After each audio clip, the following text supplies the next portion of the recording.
Hello दोस्तों, स्वागत है आपका हमारे YouTube चैनल में। उम्मीद है आपको हमारी पिछली कहानियां पसंद आई होगी। अगली कहानी शुरू करने से पहले अगर आपने हमारे चैनल को सब्सक्राइब नहीं किया तो इसे सब्सक्राइब करें, लाइक करें और कहानी पसंद आए तो शेयर जरूर करें। तो चलिए चलते हैं अपनी नई कहानी की ओर।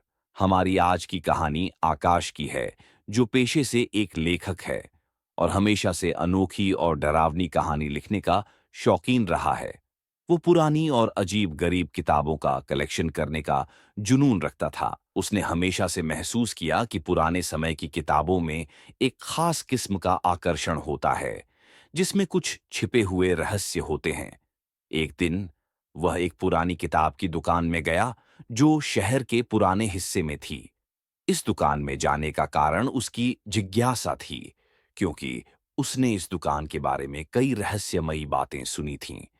यह दुकान छोटी और धूल भरी थी, जिसमें ज्यादातर पुरानी और दुर्लभ किताबें थीं। दुकान के अंदर एक अजीब सी सिली सिली सी महक थी, जैसे कि किताबों में सालों पुरानी यादें छिपी हुई हों। दीवारों पर किताबों की लंबी कतारें थीं और उन पर धूल की मोटी परत जमी हुई थी। दुकान का मालिक एक बूढ़ा व्यक्ति था, जिसके चेहरे पर झुर्रियों का जाल बिछा हुआ था। उसकी आंखें छोटी और गहरी थीं, जैसे वह किसी गहरे रहस्य को छिपा रहा हो। उस बूढ़े आदमी ने आकाश को देखा और मुस्कुराया, लेकिन उसकी मुस्कान में एक अनजाना डर था। बूढ़े ने आकाश से पूछा, नौजवान, तुम यहां क्या ढूंढ रहे हो? आकाश ने जवाब दिया, मैं कुछ खास और अनोखी किताबें ढूंढ रहा हूं। ऐसी किताबें जो मुझे नई और रहस्यमयी कहानियां लिखने में मदद कर सकें। बूढ़ा व्यक्ति कुछ देर तक आकाश को घूरता रहा, फिर धीरे से मुस्कुराते हुए अलमारी में से उसने एक पुरानी किताब निकाली, जो बाकी किताबों से अलग दिख रही थी। इस किताब का कवर बेहद पुराना और घिसा हुआ था और उस पर धूल की मोटी परत जमी हुई थी। किताब के कवर पर कोई नाम नहीं था, केवल एक अजीब सा निशान था, जो किसी प्राचीन भाषा में बना हुआ प्रतीत हो रहा था। यह किताब तुम्हारे काम आ सकती है, बूढ़े ने कहा, लेकिन मैं तुम्हें चेतावनी देता हूं, यह कोई साधारण किताब नहीं है। तुम्हारा इसे पढ़ना खतरनाक हो सकता है। आकाश ने किताब लेने की अपनी जिज्ञासा को और नहीं दबाया।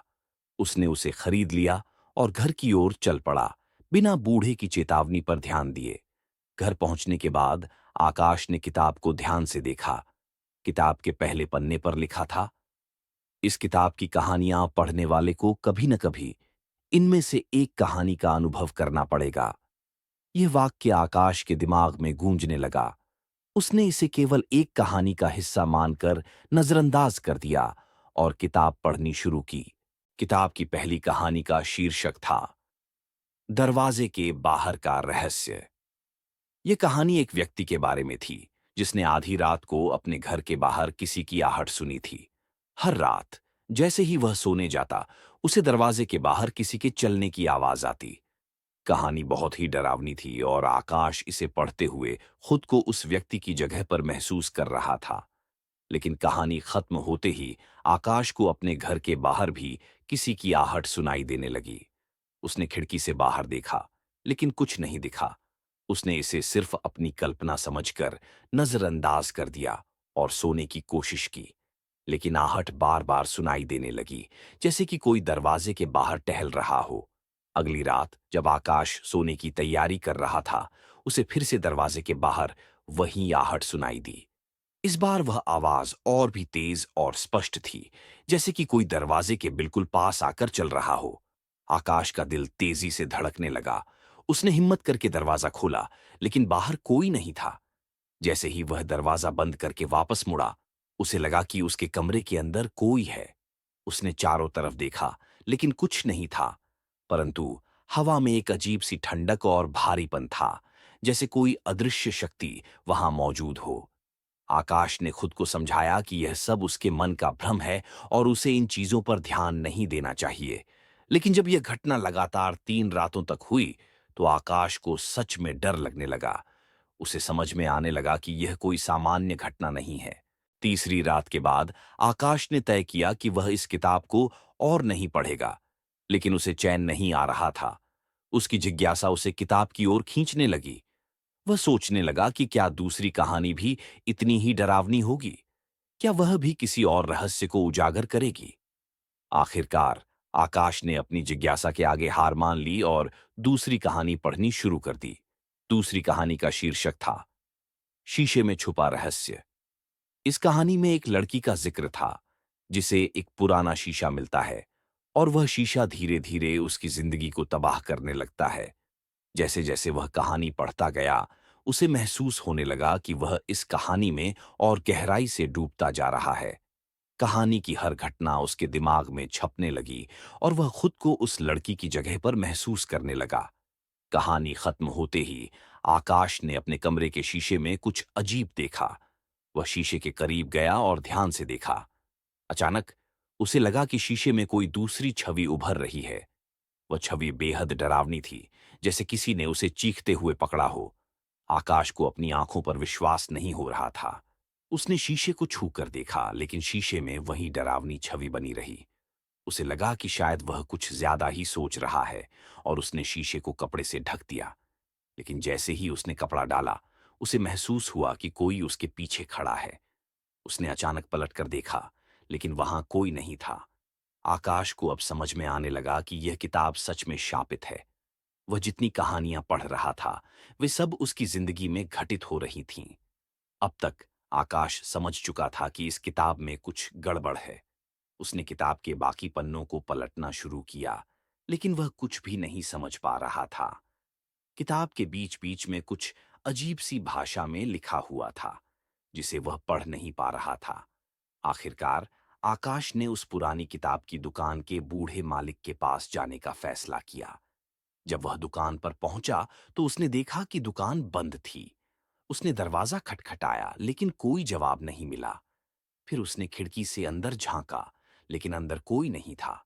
तभी पास के एक व्यक्ति ने आकाश को देखा और कहा, तुम यहां क्यों खड़े हो? ये दुकान तो सालों से बंद पड़ी है। आकाश चौंक गया। उसने कहा, लेकिन मैं कुछ दिन पहले ही यहां से एक किताब खरीद कर ले गया था। वह व्यक्ति हंस पड़ा और बोला, तुम्हें कोई भ्रम हुआ होगा। इस दुकान का मालिक सालों पहले मर चुका है। लेकिन हाँ, उसने कुछ ऐसी किताबें बेची थीं जो लोगों की जिंदगी बर्बाद कर देती थीं। लोग कहते हैं कि उन किताबों में शापित कहानियां थीं। आकाश को यह सुनकर झटका लगा। उसे समझ में आने लगा कि वह किस मुसीबत में फंस गया है। आकाश अब डर चुका था, लेकिन फिर भी उसने तय किया कि वह इस किताब का रहस्य जरूर सुलझाएगा। वह घर लौट आया और तीसरी कहानी पढ़नी शुरू कर दी। तीसरी कहानी का शीर्षक था भूल भुलैया का आखिरी रास्ता। इस कहानी में एक आदमी का जिक्र था जो एक पुरानी हवेली में फंस जाता है और उसे बाहर निकलने का कोई रास्ता नहीं मिलता। हवेली की दीवारें हिलने लगती हैं और हर रास्ता एक और नए भयानक रहस्य की ओर ले जाता है। आकाश ने जैसे ही तीसरी कहानी पढ़नी शुरू की, वह पूरी तरह से उसमें डूब गया। ये कहानी एक पुरानी हवेली के बारे में थी, जिसमें एक आदमी रहस्यमय परिस्थितियों में फंस जाता है। हवेली के भीतर हर दरवाजा और गलियारा उसे एक और नई भूल भुलैया में धकेलता था। दीवारें चलती थीं, फर्श अचानक गायब हो जाते थे और छतें अचानक गिरने लगती थीं। आदमी पूरी कोशिश करता है कि वह हवेली से बाहर निकल सके, लेकिन हर प्रयास उसे और भी गहरे अंधेरे में धकेल देते थे। कहानी के अंत में आदमी एक छोटे से कमरे में पहुंचता है, जहां चारों तरफ से दीवारें गिरने लगती हैं। आखिरी पल में वह देखता है कि दीवारों पर उसकी खुद की परछाई उभर रही है और वह समझ नहीं पाता कि यह उसका प्रतिबिंब है या कोई और। जैसे ही दीवारें गिरनी बंद होती हैं, कहानी खत्म हो जाती है। तीसरी कहानी के बाद आकाश का जीवन और भी डरावना हो गया। उसके अब अपने ही घर में अजीबोगरीब घटनाएं होने लगीं। उसे बार बार ऐसा महसूस होने लगा कि दीवारें उसकी ओर बढ़ रही हैं, जैसे वे उसे दबाने की कोशिश कर रही हों। जब वह अपने घर के किसी भी कमरे में जाता, तो उसे लगने लगता कि वह कहीं और पहुंच गया है। कभी वह अपने कमरे से बाहर निकलता, तो किसी दूसरे अज्ञात कमरे में पहुंच जाता, जो पहले कभी उसके घर में नहीं था। एक दिन आकाश को अपने घर में एक नया दरवाजा मिला, जो पहले कभी नहीं था। उसे समझ नहीं आया कि यह दरवाजा कहां से आया, लेकिन उसकी जिज्ञासा उसे उस दरवाजे के पास खींच लाई। उसने धीरे से दरवाजा खोला और खुद को एक लंबी अंधेरी भूल भुलैया के सामने पाया। दीवारें ऊंची और ठंडी थीं और अंदर जाने पर उसे महसूस हुआ कि वह किसी अजीब जगह पर आ गया है। आकाश ने अंदर कदम रखा और उसे एहसास हुआ कि वह अब वापस नहीं जा सकता। वह भूल भुलैया बेहद डरावनी थी और उसके हर कोने पर एक नया खौफनाक दृश्य उसका इंतजार कर रहा था। वह जितना आगे बढ़ता उतना ही वह रास्ता और जटिल होता जाता। दीवारें अचानक उसके चारों ओर घूमने लगतीं और फर्श के नीचे से अजीब आवाजें आने लगतीं। उसे ऐसा महसूस हुआ कि वह कहानी में बताई गई हवेली में फंस गया है। हर दरवाजा उसे एक और नए डरावने कमरे में ले जाता और हर कमरा पहले से ज्यादा भयानक होता। एक कमरे में उसने देखा कि दीवारों पर खून के निशान थे, जो जैसे किसी को खींचते हुए दीवार में ले जाया गया हो। दूसरे कमरे में उसने देखा कि फर्श पर अनगिनत घड़ियां थीं, जो जोर जोर से टिक टिक की आवाजें कर रही थीं। आकाश को समझ नहीं आ रहा था कि वह इस भूल भुलैया से कैसे बाहर निकले। उसे ऐसा लगने लगा कि वह हमेशा के लिए इसमें फंस गया है। उसके पास समय की कोई समझ नहीं थी। हर कमरा उसे और भी भटकाता जा रहा था। एक दिन उसे एक कमरे के कोने में एक पुरानी घड़ी दिखाई दी। घड़ी के साथ एक पुरानी चाबी लटकी हुई थी। आकाश ने वह चाबी उठाई और उसे अपनी जेब में रख लिया। उसे लगने लगा कि शायद यह चाबी उसे इस भूल भुलैया से बाहर निकलने में मदद कर सकती है। लेकिन जैसे ही उसने अगला दरवाजा खोला, वह खुद को अपने घर के उसी दरवाजे के सामने खड़ा पाया जहां से उसने प्रवेश किया था। लेकिन अब दरवाजे के बाहर का नजारा पूरी तरह बदल चुका था। घर के बाहर वही पुरानी हवेली थी जो कहानी में थी। आकाश को अब समझ में आने लगा कि यह किताब केवल एक साधारण किताब नहीं है। इसमें छिपी कहानियां वास्तव में उसकी जिंदगी को प्रभावित कर रही थीं। वह जितनी कहानियां पढ़ता, वे उसकी वास्तविकता में घटित होने लगतीं। आकाश ने किताब को फिर से उठाया और उसकी आखिरी कहानी को पढ़ने का निश्चय किया। उसे अब पता था कि अगर उसने आखिरी कहानी पढ़ ली, तो वह इस शापित दुनिया से बाहर नहीं निकल पाएगा। लेकिन उसकी जिज्ञासा इतनी बढ़ चुकी थी कि उसने आखिरकार आखिरी कहानी पढ़नी शुरू कर दी। आखिरी कहानी का शीर्षक था आत्माओं का आखिरी निवास। इस कहानी में एक गांव का जिक्र था, जहां हर रात लोगों को अजीब अजीब सी आवाजें सुनाई देती थीं। गांव के लोग कहते थे कि यह आवाजें उन आत्माओं की थीं जो कभी इस गांव में रहती थीं। वे आत्माएं अब भी इस गांव में भटक रही थीं और जो भी उनकी आवाज सुनता, वह कभी वापस नहीं लौटता। कहानी के अंत में वह व्यक्ति जो इन आवाजों की सच्चाई जानने की कोशिश कर रहा था, खुद भी उन आत्माओं का हिस्सा बन जाता है। कहानी खत्म होते ही आकाश ने देखा कि उसके घर में भी वही आवाजें गूंजने लगीं। अब आकाश के पास कोई रास्ता नहीं बचा था। वह समझ चुका था कि इस किताब ने उसे पूरी तरह से अपने वश में कर लिया है। उसकी जिंदगी अब इस किताब की कहानियों में बंध चुकी थी। वह जानता था कि अब वह कभी भी इस शापित दुनिया से बाहर नहीं निकल पाएगा। आखिरी रात जब आकाश अपने कमरे में बैठा था, उसने वही पुरानी आवाजें फिर से सुनी। इस बार वह आवाजें और भी तेज और भयानक थीं।